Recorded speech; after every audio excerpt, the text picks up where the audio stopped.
Majelis Kehormatan Partai Gerindra memutuskan anggota Komisi D DPRD Jember Ahmad Syahri As-Sidiki telah melanggar ADART partai lantaran diduga merokok dan main game saat rapat. Majelis Kehormatan Partai memberikan hukuman teguran keras dan terakhir kepada Ahmad Syahri As-Sidiki. 1. Menyatakan Saudara Iman Setiawan selaku kader Partai Gerindra terbukti telah melanggar anggaran dasar anggaran rumah tangga Partai Gerindra. 2.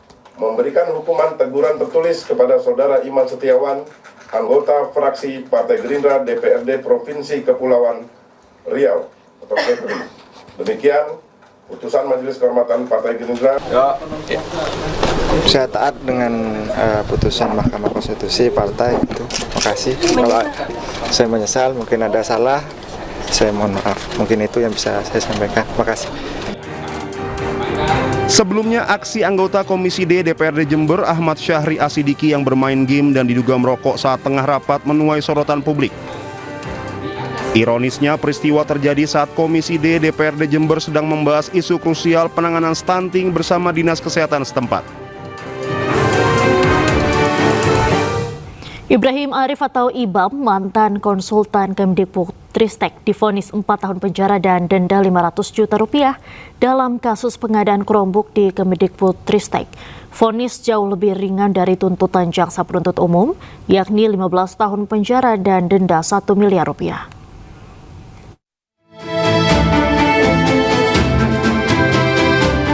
Dalam amar putusan Majelis Hakim Pengadilan Tipikor Jakarta, Ibrahim Arif atau Ibam terbukti secara sah dan meyakinkan bersalah melakukan tindak pidana korupsi dalam kasus dugaan korupsi pengadaan Chromebook di Kemdikbudristek. Putusan ini lebih rendah dari tuntutan jaksa penuntut umum, yakni pidana penjara selama 15 tahun dengan denda sebesar 1 miliar rupiah.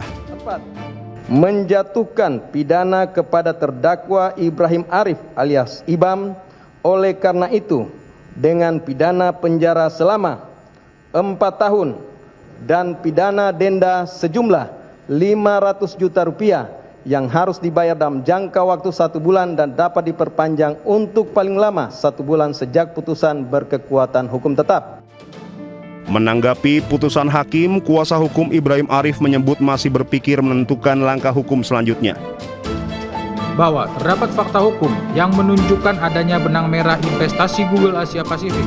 Sementara itu, dalam kasus yang sama, mantan Mendikbudristek Nadiem Makarim dituntut 18 tahun penjara dan denda 1 miliar rupiah subsidiar 190 hari. Jaksa juga menuntut Nadiem membayarkan uang pengganti dengan total hingga 5,6 triliun rupiah. Menurut jaksa, perbuatan Nadiem dinilai menghambat pemerataan pendidikan. Dari Jakarta, tim liputan Anyus melaporkan. Siswa-siswi SMA N1 Pontianak peserta cerdas cermat 4 pilar MPR bertemu Wakil Presiden Gibran Rakabuming Raka di Istana Wakil Presiden. Sebelumnya, lomba cerdas cermat MPR RI di Kota Pontianak, Kalimantan Barat viral di media sosial dan membuat geram warganet lantaran juri dianggap tidak objektif dalam memberikan nilai.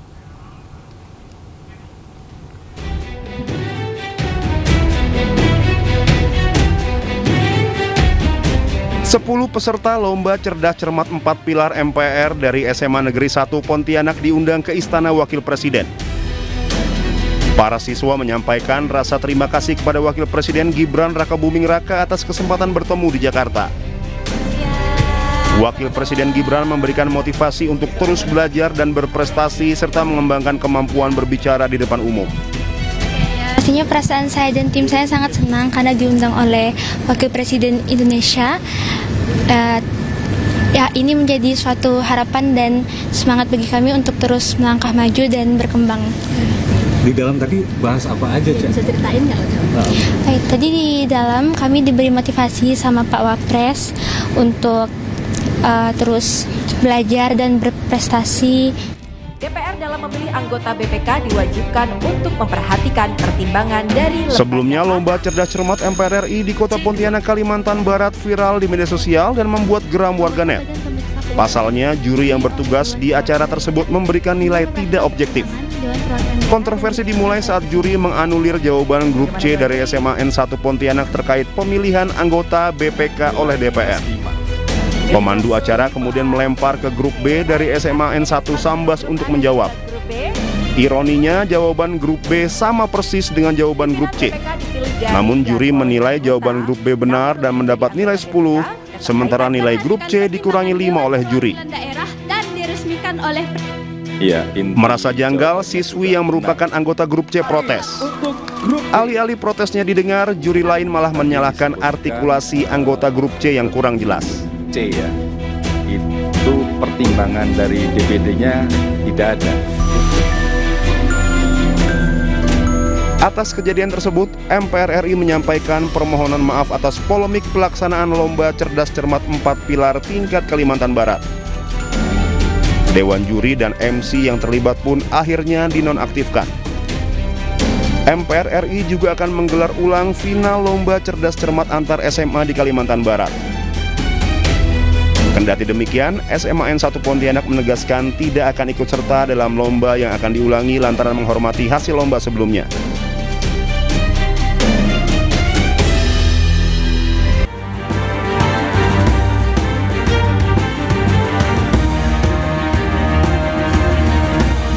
Presiden Republik Indonesia Prabowo Subianto melakukan peninjauan rumah yang menjadi tempat tinggal Marsina semasa hidupnya dan juga menyapa keluarga besar Marsina.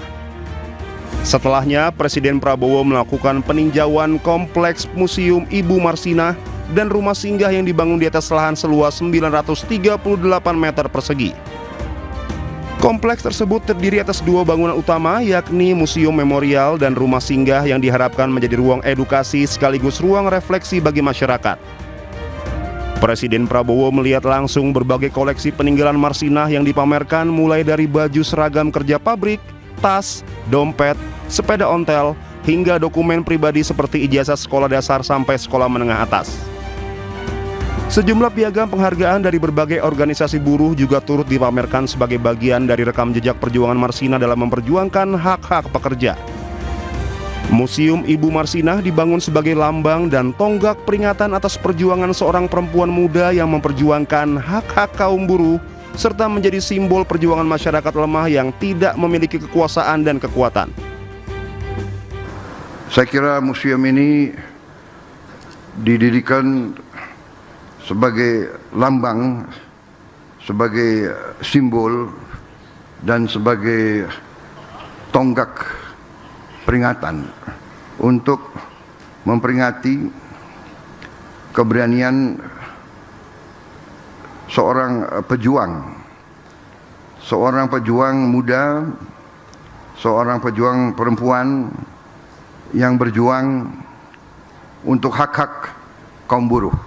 Peresmian Museum Ibu Marsina dan rumah singgah diharapkan dapat menjadi destinasi wisata edukasi sejarah di Kabupaten Nganjuk, Jawa Timur, sekaligus sarana pembelajaran bagi generasi muda mengenai pentingnya keadilan sosial, perlindungan hak asasi manusia, dan penghormatan terhadap perjuangan buruh di Indonesia. Dari Nganjuk, Jawa Timur, Anissa Rizkia, Damar Wicaksono, iNews melaporkan. Dalam kunjungan kerja ke Nganjuk, Jawa Timur, Presiden Prabowo Subianto meresmikan 1061 koperasi Desa Merah Putih di seluruh Indonesia. Program ini untuk memperkuat ekonomi dan mempermudah distribusi serta pemenuhan kebutuhan masyarakat hingga ke pedesaan.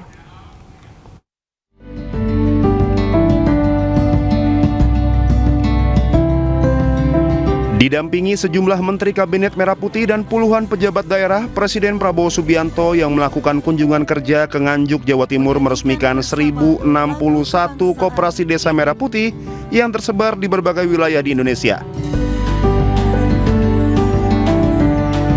Program ini menjadi bagian dari strategi pemerintah untuk memperkuat ekonomi kerakyatan berbasis desa serta memperluas akses distribusi kebutuhan pokok masyarakat. Presiden Prabowo menegaskan Koperasi Desa Merah Putih diharapkan menjadi penggerak ekonomi masyarakat desa sekaligus mempermudah distribusi kebutuhan pokok hingga ke wilayah terpencil. Pemerintah menargetkan program Koperasi Desa Merah Putih bisa tembus berjumlah 30.000 dalam beberapa bulan ke depan dan diharapkan Koperasi Desa Merah Putih dapat meningkatkan kemandirian ekonomi desa, memperkuat rantai distribusi, dan membuka peluang usaha bagi masyarakat lokal. Dari Nganjuk, Jawa Timur, Anissa Rizkia, Damar Wicaksono, iNews melaporkan. Presiden Prabowo Subianto meminta aparat penegak hukum tidak menjadi pelindung kejahatan seperti judi dan narkoba. Prabowo juga memastikan kondisi Indonesia saat ini aman terkendali meski nilai tukar rupiah terhadap dolar Amerika Serikat anjlok menyentuh angka Rp17.600.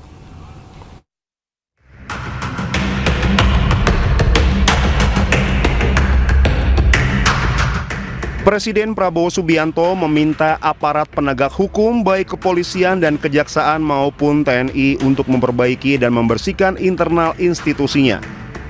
Prabowo meminta agar para aparat tersebut tidak menjadi pelindung berbagai macam tindak kejahatan termasuk perjudian dan penyeludupan barang ilegal. Prabowo menyebut pengadilan tempat terakhir masyarakat menuntut keadilan, terutama bagi kaum yang lemah. Oleh karena itu, perbaikan peradilan harus dibarengi perbaikan dari para aparat. Seluruh aparat harus memperbaiki diri, harus membersihkan diri, harus berani koreksi. Jangan justru aparat yang di belakang penyelewengan, aparat yang backing penyelewengan, aparat yang backing penyeludupan, backing narkoba, backing judi, backing illegal ini, illegal itu, illegal ini. Jangan sampai begitu, saudara-saudara. Prabowo juga buka suara soal adanya pendapat yang mengatakan Indonesia akan chaos dengan kondisi nilai tukar rupiah terhadap dolar Amerika Serikat yang anjlok menyentuh Rp17.600. Menurut Prabowo, kondisi Indonesia saat ini berada dalam situasi yang aman baik pangan maupun energi. Saya yakin sekarang ada yang selalu entah apa, saya nggak mengerti.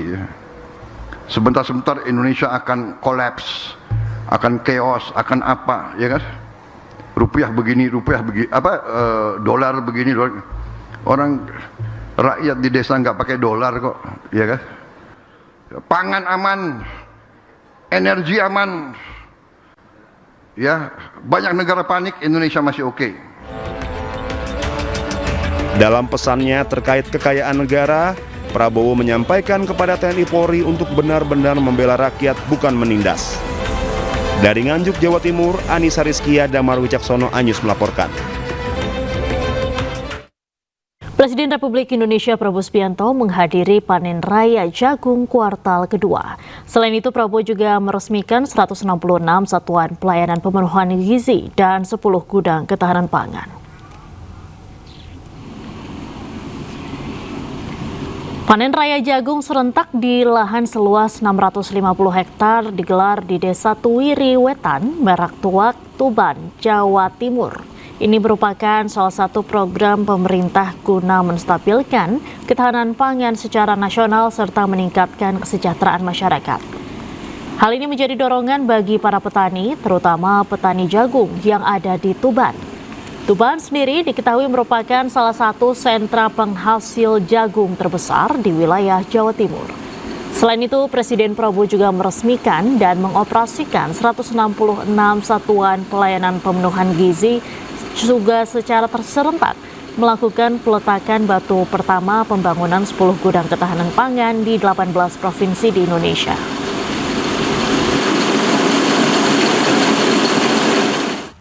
Tidak mungkin suatu negara bertahan survive tanpa produksi pangan yang lancar, yang aman, yang berkesinambungan. Bukan sekali panen bagus, besok-besoknya tidak bagus. Jadi itulah sejarah bagaimana saya semakin sadar waktu itu pentingnya para petani, para nelayan. Para petani dan para nelayan adalah produsen makan untuk seluruh bangsa dan negara. Karena itu setiap mereka yang ingin untuk melihat negara dan bangsa kita langgeng harus fokus dan memperhatikan masalah pangan ini. Di tengah krisis, Indonesia punya putra-putri yang inovatif, yang tidak menyerah, yang berani mencari ilmu, karena kalian dekat sama rakyat. Kalian dekat sama kampus, kalian dekat sama insinyur sarjana-sarjana itu. Makanya kalian tahu, ini luar biasa. Maaf, berikat arang dari tongkol ini nanti, ya saya setuju, miracle.